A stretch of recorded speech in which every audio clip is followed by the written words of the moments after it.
Hey dreamers, welcome to Dan Jones' Sleep Stories. It's time to wrap yourself up in a safe, cozy blanket of dreams as you close your eyes and relax asleep into slumberland while listening to this calming tale where you sleep fast, sleep well, and sleep all night. If you like this bedtime story or have thoughts for future sleep stories, please leave a comment and subscribe to the channel.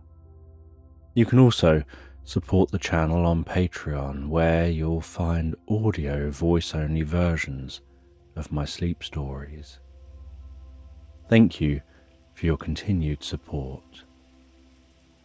And before the story begins, imagine that you're being told this sleep story to the relaxing backdrop of rain outside.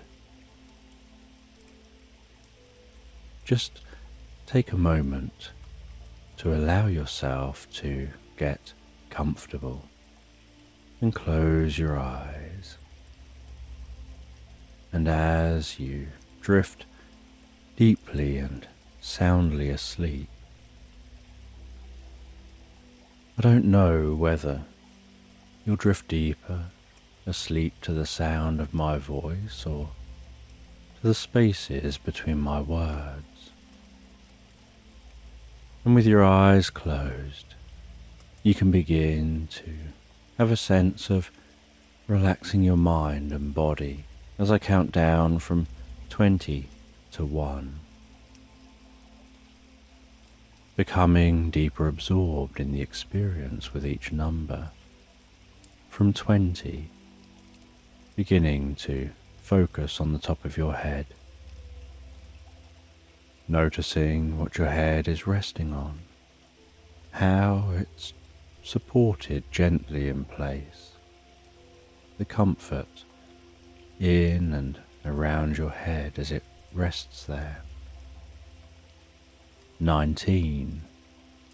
Having a sense of the muscles around your scalp and the back of your head softening and relaxing deeper and deeper, drawing in peace and comfort with each breath that you take,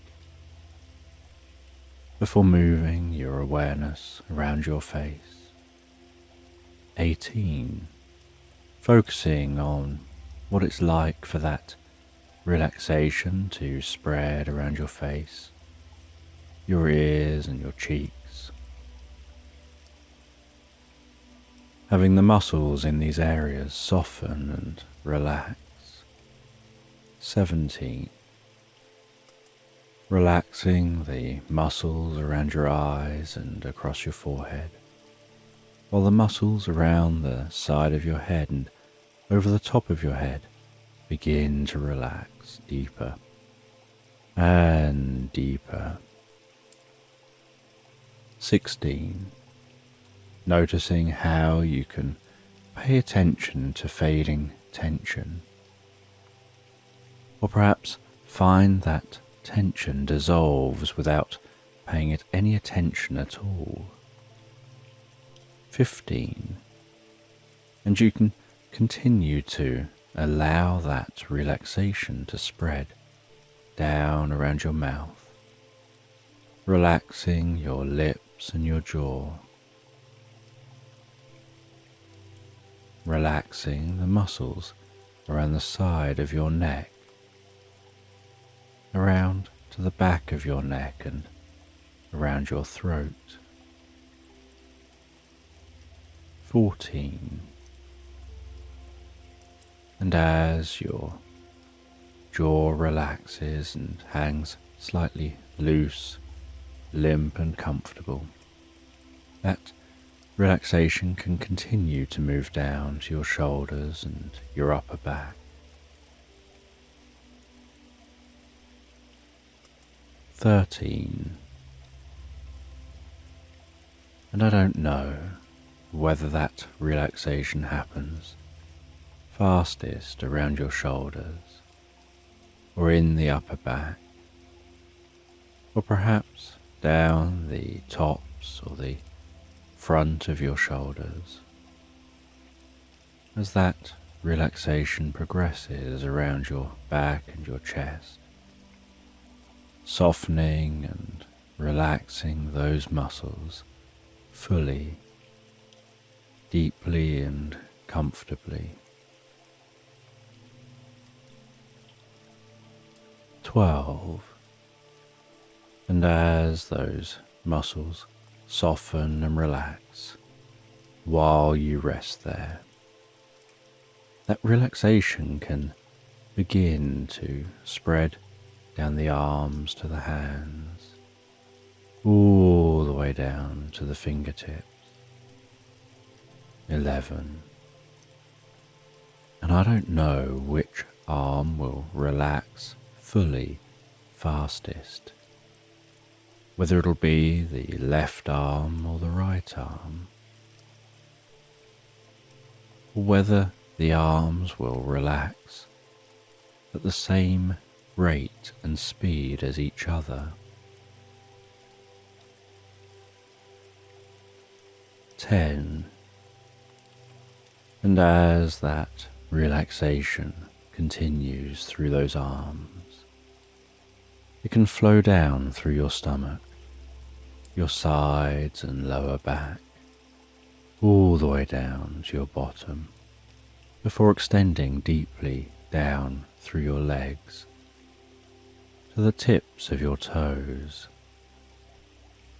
9.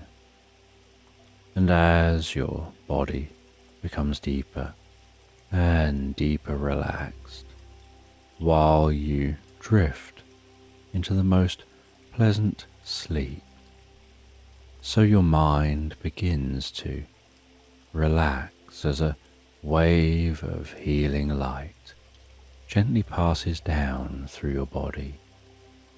8.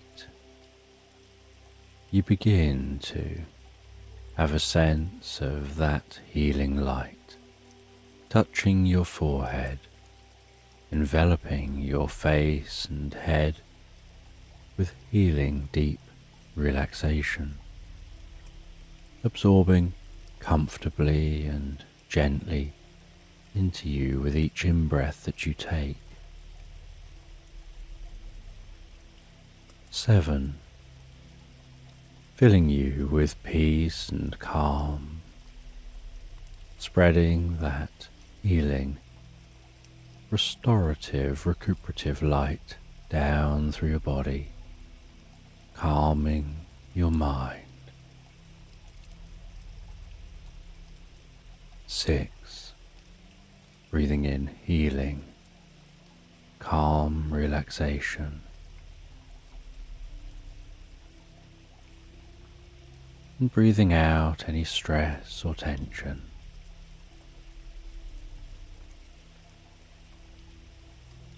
5.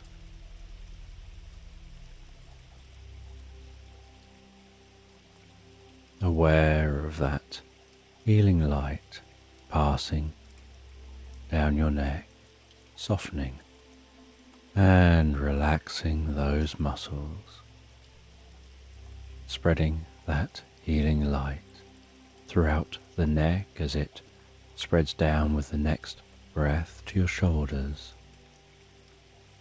around the back of your neck and down into your arms.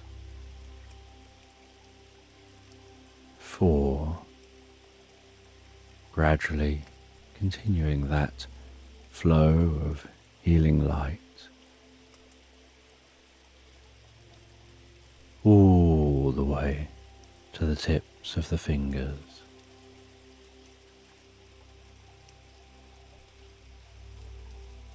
3.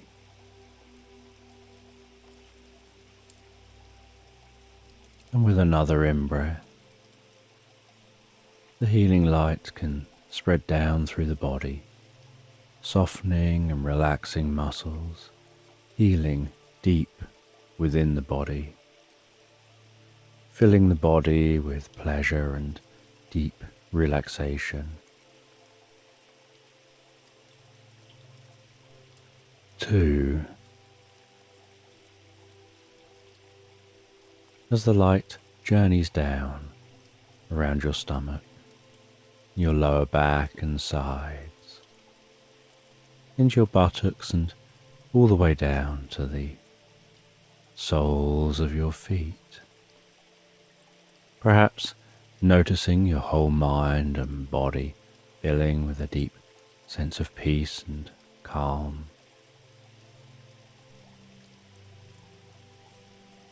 1. And as you allow that light to flow with each breath, you can find your mind drifting deeper and deeper asleep as you drift comfortably into this story. And Ellie Taylor moved through the world with the precision and patience of a seasoned photographer, her eyes constantly scanning her surroundings, much like a painter choosing the perfect strokes for her canvas. Born and raised on the fringes of Chichester, her early life was a ballet of shadows and light, playing amidst the historic architecture and expansive landscapes that characterize this corner of England. It was here, amid the silent tales etched into ancient stone and whispered by the gentle rustle of leaves, that Ellie found her calling. She had inherited her first camera from her granddad, a battered but beloved Nikon that had seen the world through decades of change. Photography for Ellie wasn't merely a profession, but a profound means of connection, a way to touch the subtle beauty often overlooked by the bustling crowd. Her favourite time to capture this beauty was at dusk, the magical hour when the sun dipped below the horizon and the sky painted itself in hues of fiery orange and calming indigo. It was during these quiet moments that Chichester revealed its secrets to her lens.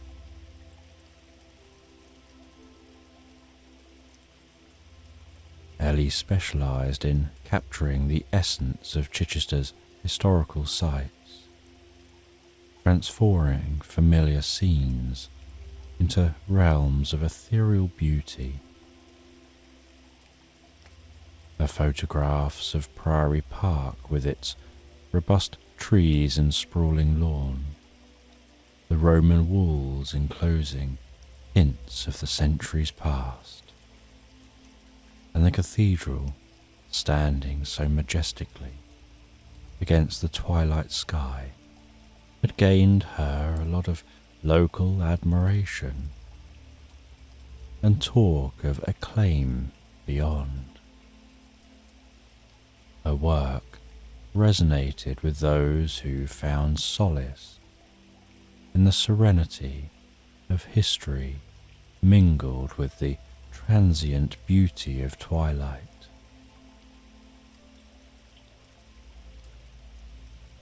On the evening that would lead her down an unexpected path, Ellie was particularly drawn to the solitude of Priory Park. As she adjusted the focus on her camera, framing the dying light as it kissed the ancient stones and danced upon the leaves, she was unknowingly about to capture something or someone that would change not only the course of her work, but of her very perception of the city she thought she knew intimately.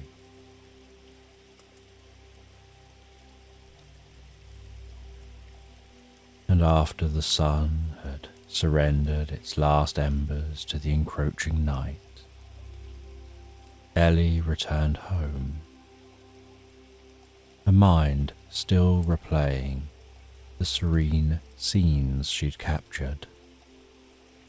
Her small studio apartment, cluttered with prints and camera equipment, was a sanctuary where she transformed her captures into art.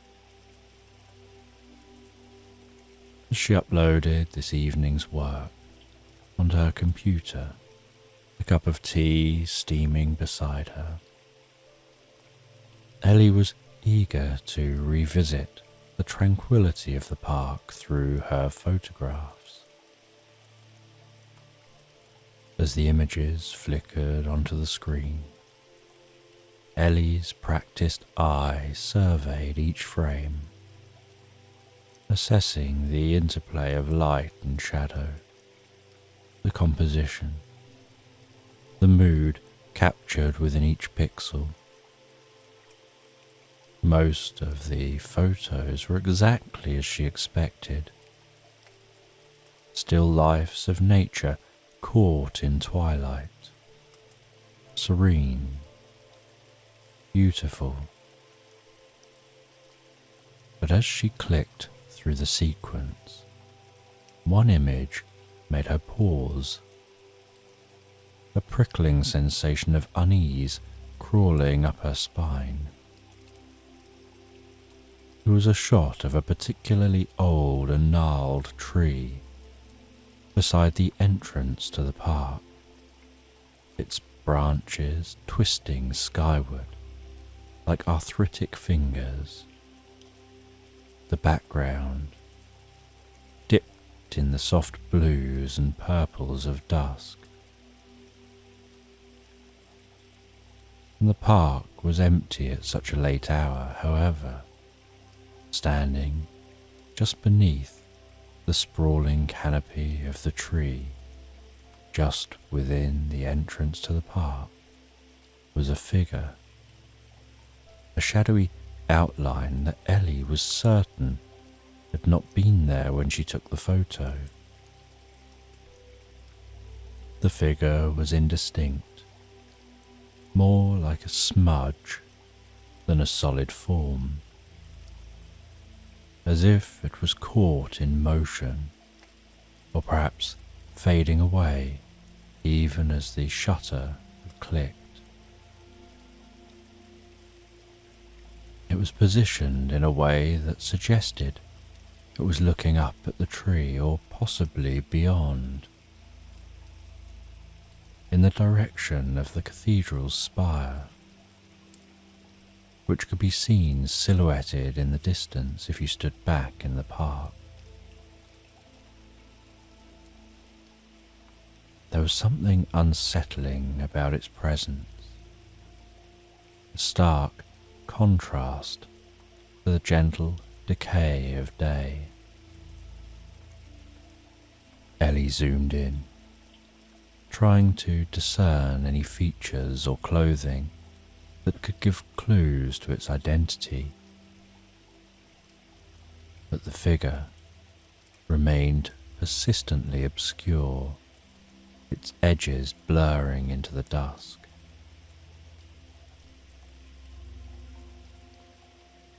Confusion knotted Ellie's brow as she leaned closer. The logical part of her mind suggested it could be a trick of the light, a bizarre shadow cast by the intertwining branches. Or maybe someone had simply walked into the shot unnoticed. Yet the emotional, instinctual part of her the part honed by years of capturing images that spoke without words, shared with her that there was something more. And with a mixture of trepidation and curiosity, Ellie decided she needed to return to the park the following evening, perhaps recreating the conditions of the shot would shed light on this mystery, either dispelling the shadow as a fluke of her camera's lens, or confirming it as something far less explainable. The following evening, Ellie returned to Priory Park, armed with her camera and a simmering curiosity that overshadowed her initial unease. The air was cool and carried the faint scent of autumn, decaying leaves mixed with the crispness of approaching night. As she walked,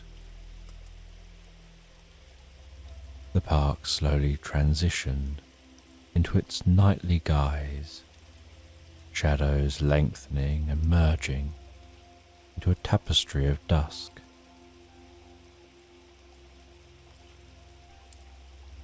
Ellie stood near the old tree where she'd captured the mysterious figure. She set up her tripod in the exact spot from last night, the camera angled to replicate the previous shot. The park was quiet. The only sounds, the gentle rustle of leaves and the distant hum around the city, waiting for the right light. Ellie felt a blend of skepticism and anticipation. Part of her expected to see nothing unusual tonight, attributing yesterday's anomaly to a trick of her mind or a flaw in her equipment.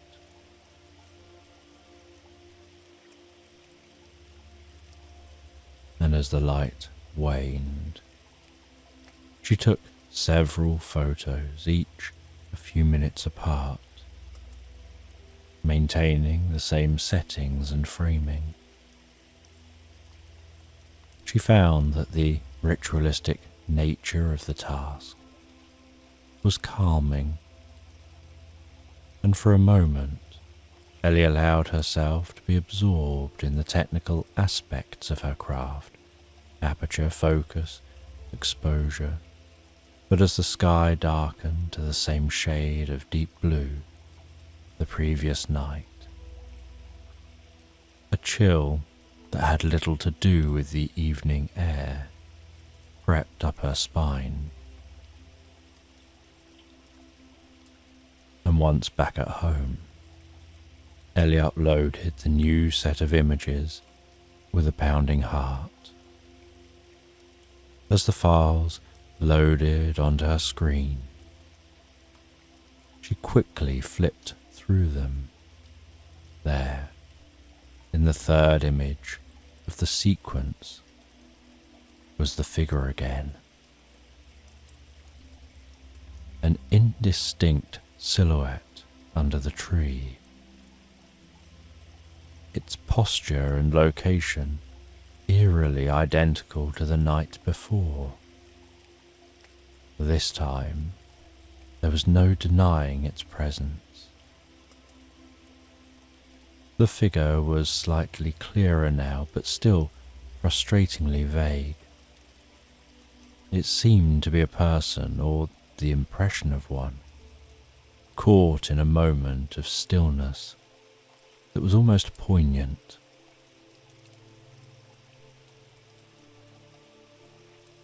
There was an air of waiting about it, as if they were expecting someone or something. The realization that whatever she was capturing was not a mere trick of light, but potentially something supernatural, sent a thrill through Ellie. Fueled by a mix of fear and fascination, Ellie decided to deepen her investigation. She would need more than just her camera to unravel this mystery. The next day, she planned to visit the library to search historical records and old newspapers, anything that might tell her more about the park's history during the time periods her photos suggested. Maybe there was a forgotten event, a hidden tragedy, or an old tale tied to the very spot she'd photographed. The shadowy figure, whatever it was, had appeared in her life for a reason, and Ellie was determined to discover what it was trying to communicate. Through the lens of her camera, a door had been opened to the past, and Ellie was ready to step through it. She arrived at the Chichester Library early the next morning, her mind buzzing with theories and possibilities. Exploring the rows upon rows of books seemed like the perfect place to unearth secrets from the past.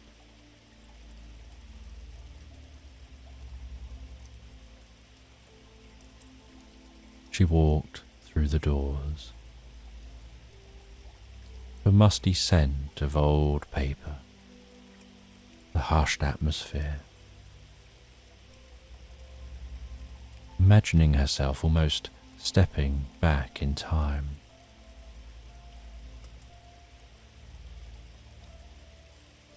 She spoke with a kindly librarian named Mrs. Partridge, who greeted her.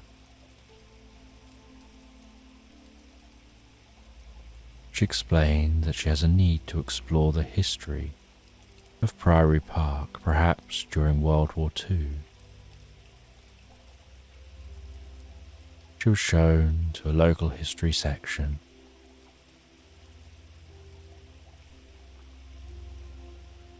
And looked through some archived newspapers and personal diaries from that era. Ellie started with the newspapers,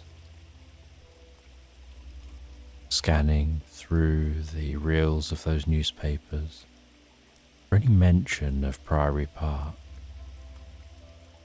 And it was tedious work,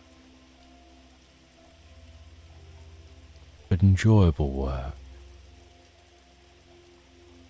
Her eyes flicking back and forth as she absorbed snippets of life during the war.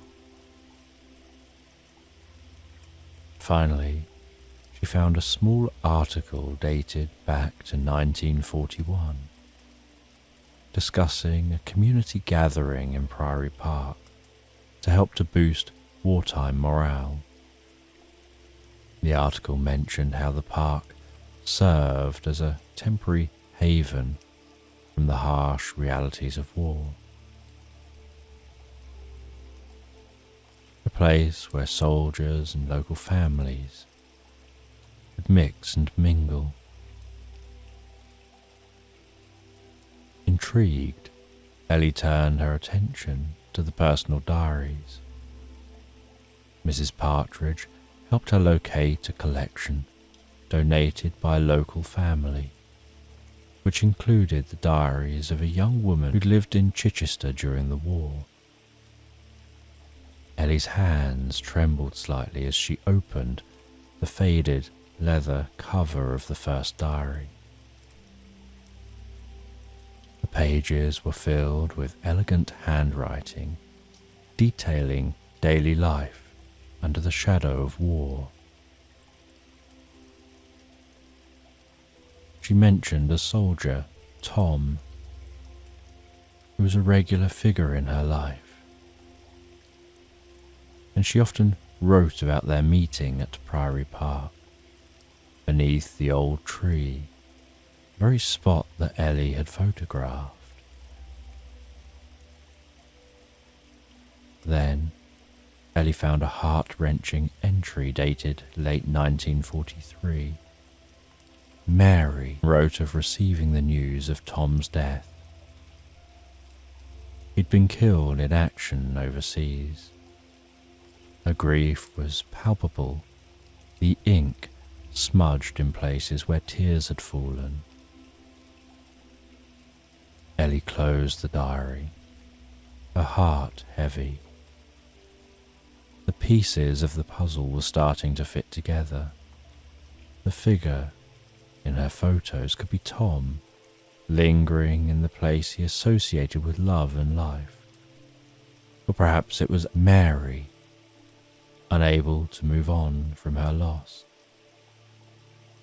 The personal connection to the park, the repeated appearances at dusk, it all made a strange kind of sense. And with a new sense of purpose, Ellie decided to delve deeper. She continued looking through the diaries and borrowed several books on local history during World War II, hoping to understand the depth of their story and the scope of their love.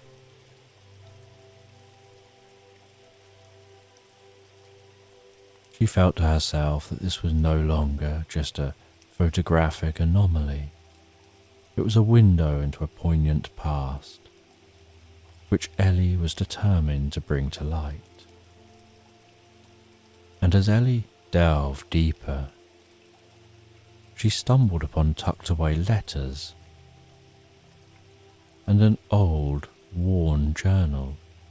This journal was rugged, its leather cover scarred with the marks of a life on the move, the kind that might belong to a soldier. The name embossed faintly on the cover was Thomas E. Whitmore. With piqued curiosity, Ellie opened it, discovering that it belonged to Tom. The first few pages contained general observations about his military life,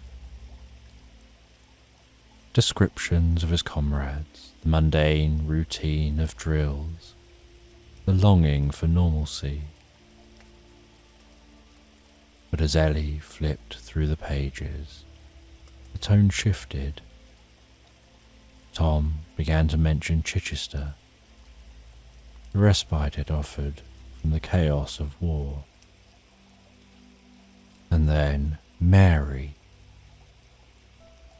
His writing about Mary was vibrant, filled with youthful passion and an artist's touch, painting her in words as if she were a beacon of light in his war-darkened world. He wrote about their first meeting in Priory Park, near the old tree, which seemed to be their favourite rendezvous point. It was Mary who'd approached him, offering a smile and a sandwich as he sat alone during a rare break. This simple kindness blossomed into regular meetings where they shared stories, dreams, and fears.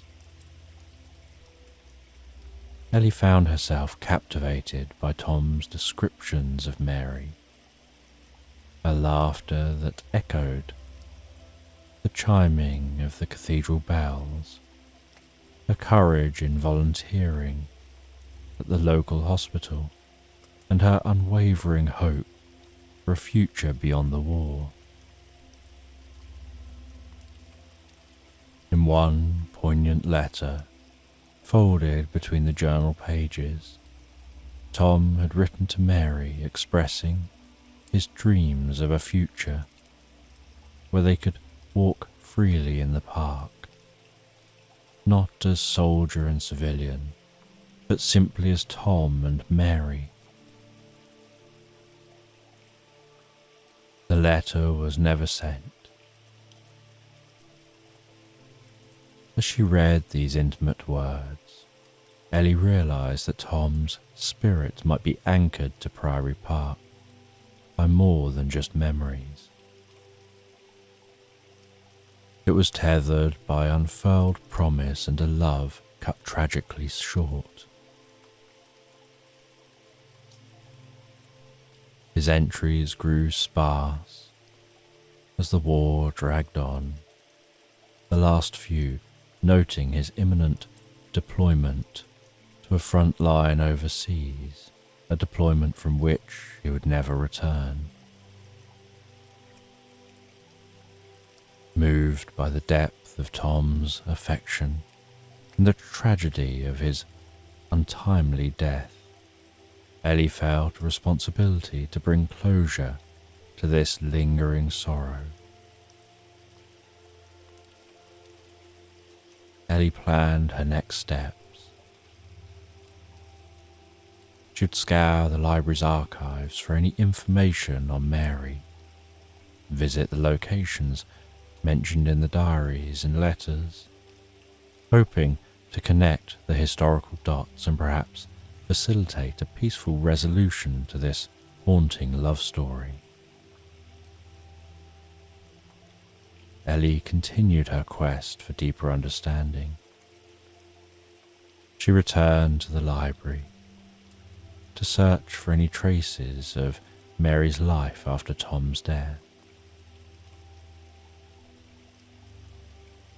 She spent hours poring over old census records, electoral rolls, newspaper clippings. Her diligence was rewarded when she found a small obituary for Mary, printed many years after the war. It was brief but touching,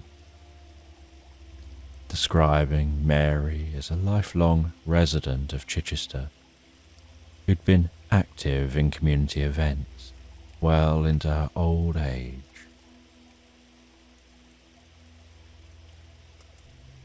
Most strikingly, the obituary mentioned Mary's enduring commitment to preserving the memory of those lost in the war, including a special mention of her late fiancé, Tom. Ellie's heart ached for Mary, imagining her life lived in the shadow of such loss. She wondered how many evenings Mary had spent walking the paths of Priory Park, retracing the steps of her lost love. Driven by a need to know more, Ellie visited a local historical society to see if anyone might remember Mary. There she met an elderly woman who'd been a young girl during the war and remembered Mary from community gatherings. Mary was like a part of the park, she recounted. After Tom died, she'd go there almost every day, saying it made her feel closer to him. She used to say the park was where her heart felt at peace, where she could feel Tom's presence. She mentioned that Mary had planted a tree in the park in Tom's memory, a fact that Ellie hadn't found recorded in any official documents. Ellie revisited the park, her eyes scanning for any likely tree that might have been significant to Mary. Eventually, she found a secluded spot with a mature oak that stood slightly apart from the others, its branches sprawling nobly against the sky. A small faded plaque at its base bore an inscription in memory of Thomas E. Whitmore, who gave all in the service of his country, forever in our hearts. As Ellie stood before the tree, she could feel that this wasn't just a memorial, but a symbol of Mary's unyielded love and Tom's undying presence.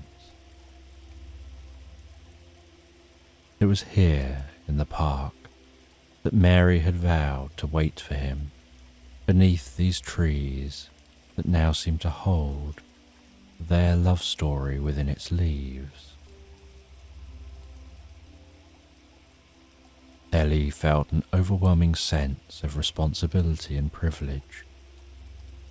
She'd uncovered a love story that transcended time, the story of enduring devotion amidst the cruel separations of war. With her camera as her tool, she was determined to bring this tale to light, to share the beauty and tragedy of Tom and Mary's love with a world that could perhaps find some solace in its timeless message. The park, with its gently rustling trees and dancing shadows, had become more than a photographic subject. It was a sanctuary of memories where the past reached out to the present, longing for acknowledgement and peace.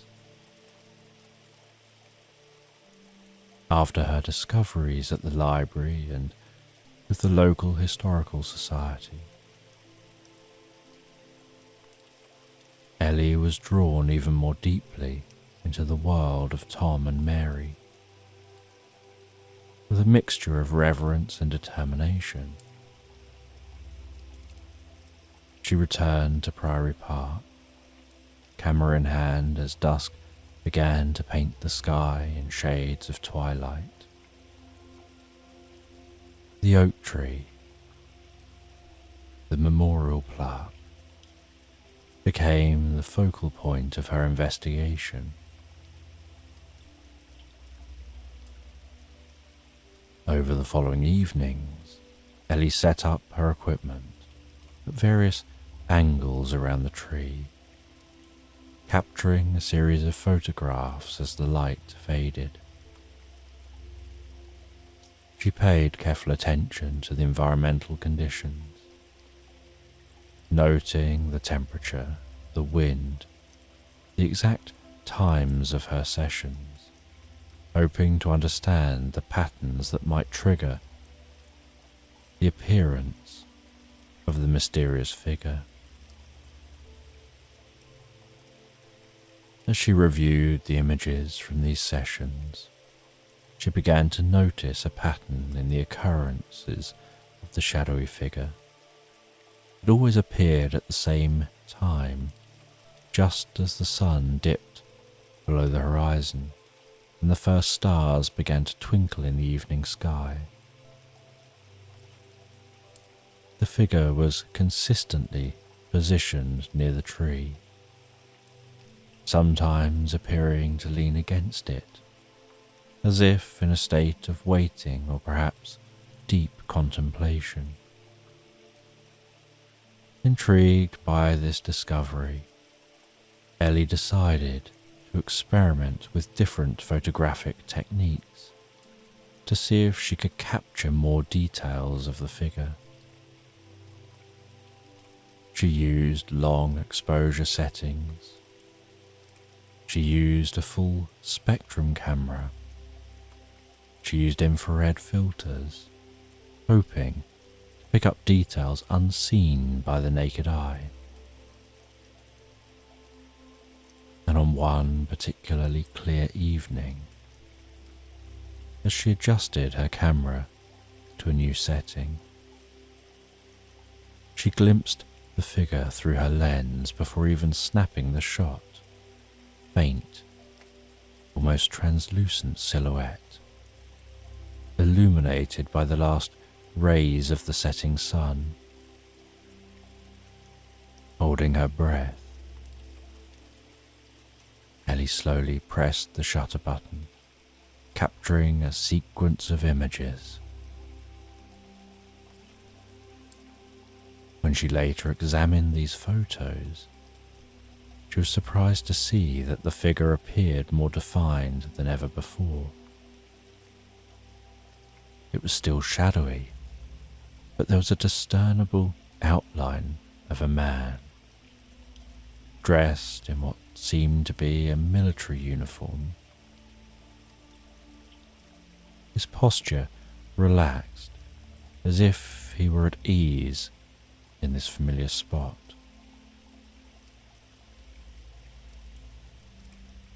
She was aware that she was likely seeing Tom, or at least a manifestation of his memory, making her feel thrilled and unnerved in equal measure. She felt a profound connection to this spirit, a sense of duty to help him find peace.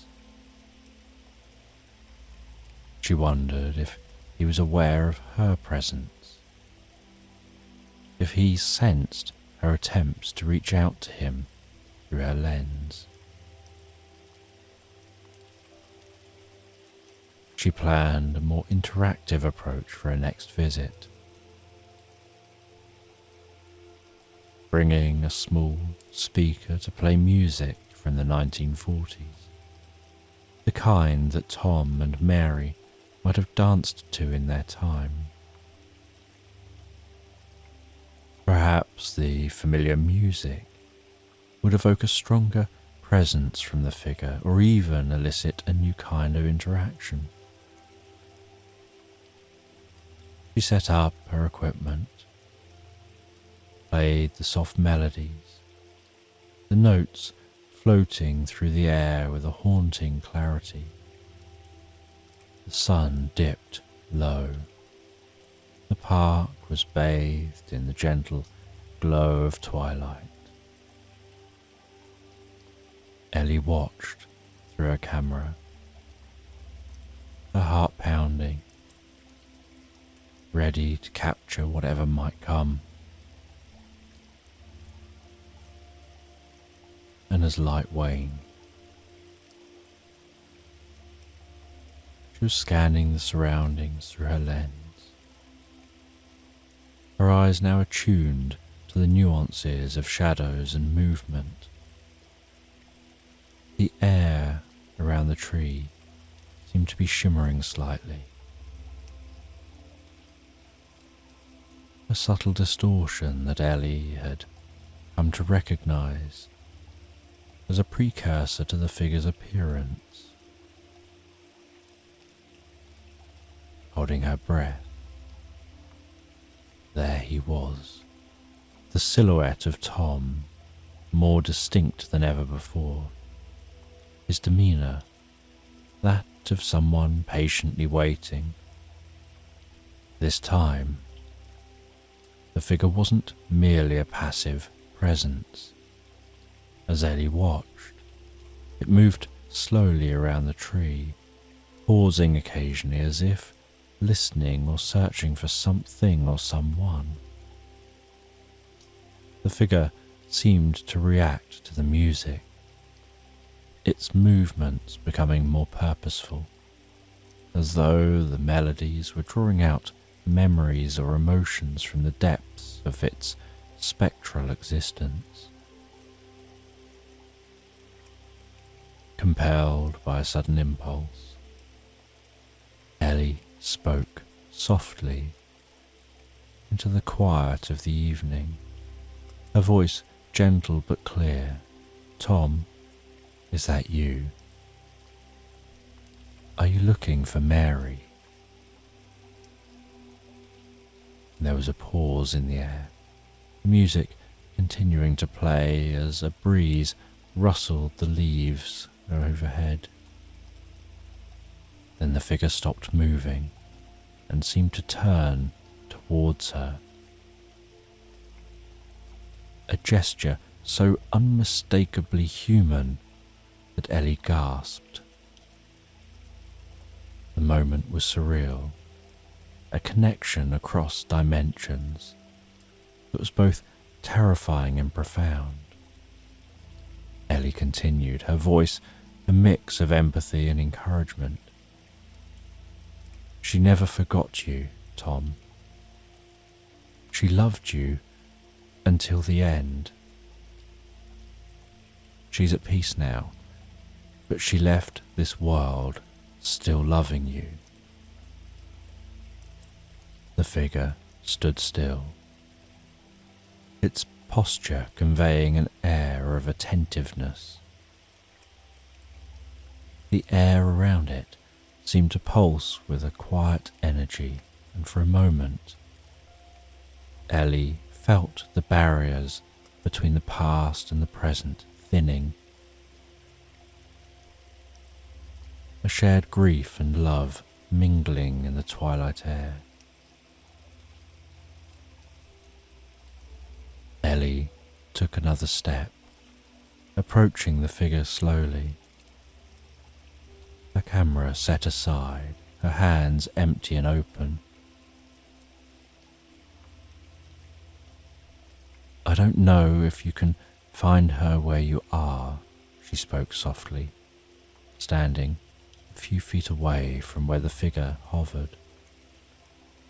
"But maybe, just knowing that she remembered might give you some peace. Maybe it's time for you to find rest too." The figure remained still for a long moment, and then slowly began to fade, dissolving into the dusk, until only the park and the whispers of the wind remained. Ellie stood alone by the tree, a profound silence enveloping her, a silence that felt like an answer, a release. Shaken and moved, Ellie packed up her equipment. She knew that something extraordinary had happened, something that defied easy explanation. As she left the park, the last notes of the 40s music fading into the night, she felt an overwhelming sense of closure, as if she'd been part of facilitating a long-awaited reunion or farewell. She knew that her encounters with the figure of Tom were likely over, but the story of his and Mary's love would stay with her forever, a poignant reminder of the power of love and memory to transcend even the boundaries of life and death.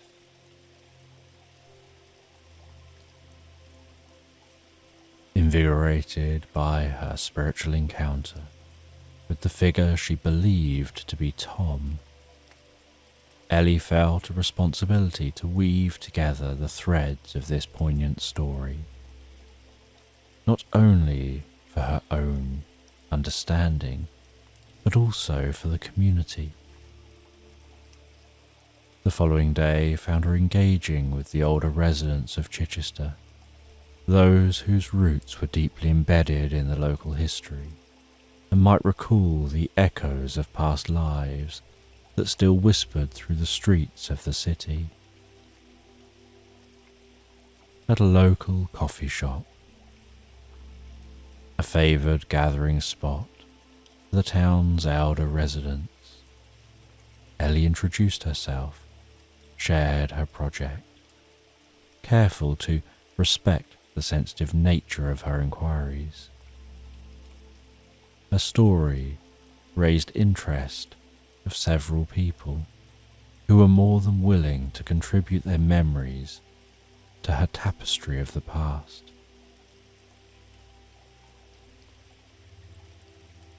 One man, Mr. Harold Jennings, who'd lived in Chichester his whole life, said he remembered Mary well. He said, with his eyes distant with remembrance, that she was a fixture of the community. After the war, she threw herself into local charities, was always busy, always kind. But every evening, without fail, she walked to Priory Park and said it was her time to reflect. Another resident, a Mrs. Irene Foster, chimed in saying it was rather tragic, really, that Mary had never remarried. She wore black for a year after the war, mourning her lost Tom. And even years later, you could see her sitting on the same old bench near the tree in the park. Some say she was talking to herself, or maybe to Tom. Ellie listened, her heart heavy with the collective memory of a grief that had lingered long after the war had ended. She learned that even after Mary's passing, which occurred quietly in her sleep at a ripe old age of 92, there were sightings of a mournful figure near the tree in the park. Some dismissed these sightings as tricks of the light, or the playful imagination of children. Others shared that it was Mary waiting for a reunion with Tom.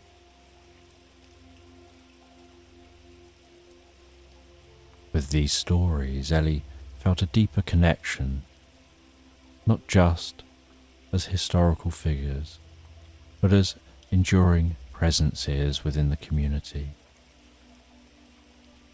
She compiled these accounts and the photos and her experiences into a comprehensive exhibit.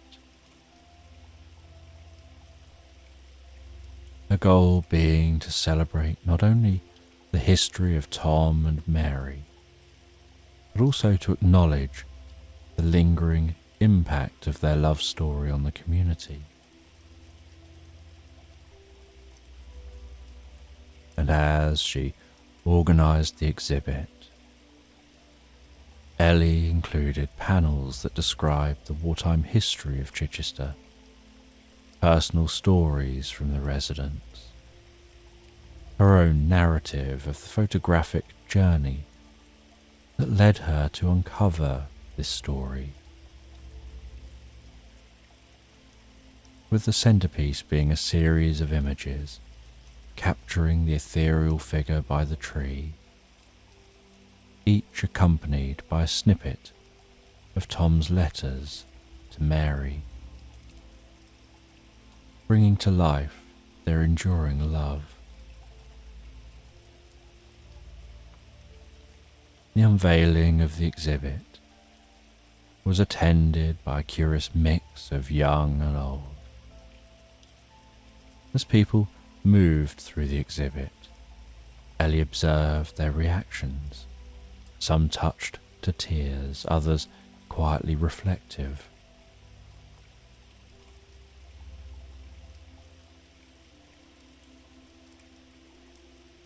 The story of Tom and Mary, framed by Ellie's lens and woven through with the threads of community memory, had created a space for collective remembrance and healing. And after the success of the exhibition, Ellie returned to Priory Park. While in the park, she noticed a faint shimmering outline beginning to form near the tree. The familiar presence of the shadowy figure she now believed to be Tom.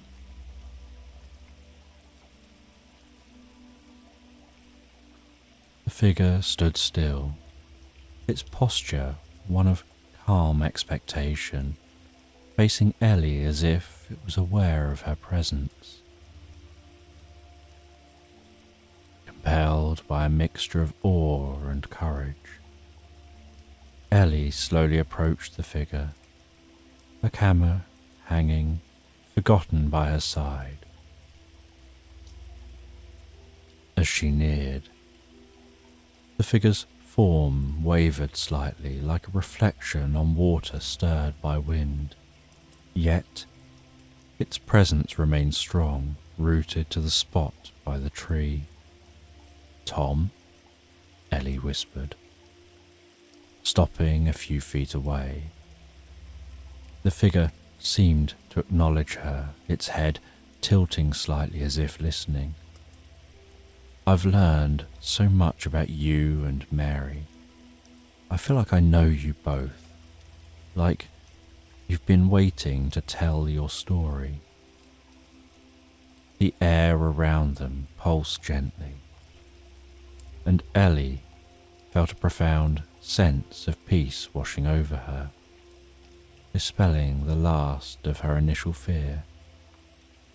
It was as if Tom's spirit was communicating without words, an emotional transmission that spoke of gratitude and a deep, enduring loneliness.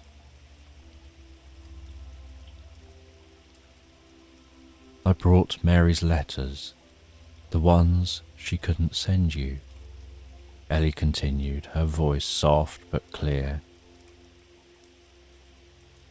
"She missed you so much, Tom. She waited for you here by this tree for as long as she could."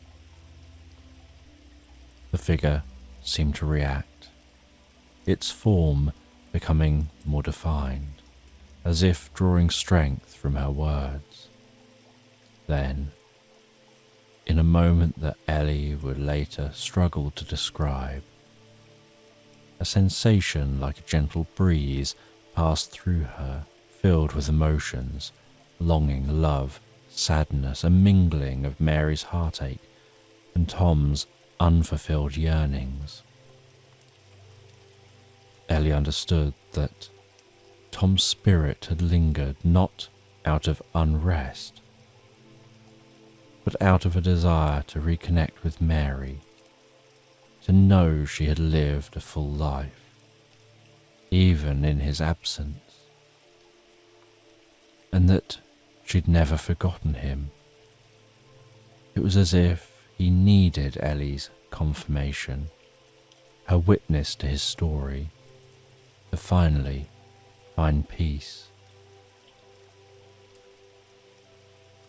"Mary loved you till her last day," Ellie said, her voice breaking with emotion. "And she's at peace now, Tom. Maybe it's time for you to find peace, too. Maybe it's time to let go." The figure paused, light beginning to dissolve its edges. Slowly, it nodded, a gesture of understanding and acceptance, before Tom began to fade from view.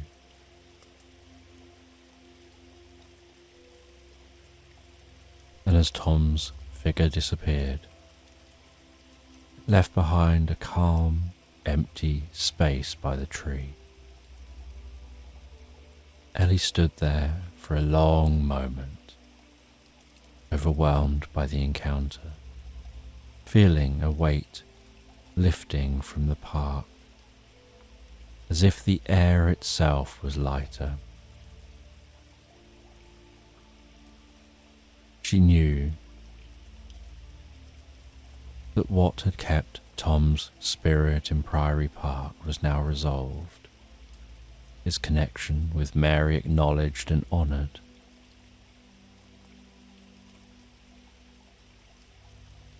With a profound sense of closure and a respect for the power of love and memory, Ellie packed up her equipment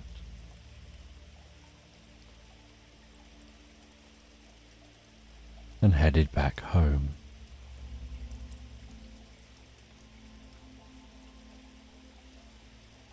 And she found that the experience in Priory Park had changed her, had imbued her work with a deeper sense of purpose and empathy. And she continued her photography, now with an enhanced sensitivity to the layers of stories hidden within every landscape, every face, every photograph. And she went on to tell many more stories through her photography, and felt herself going to bed at night, relaxing, drifting, floating so deeply, so peacefully asleep to slumberland.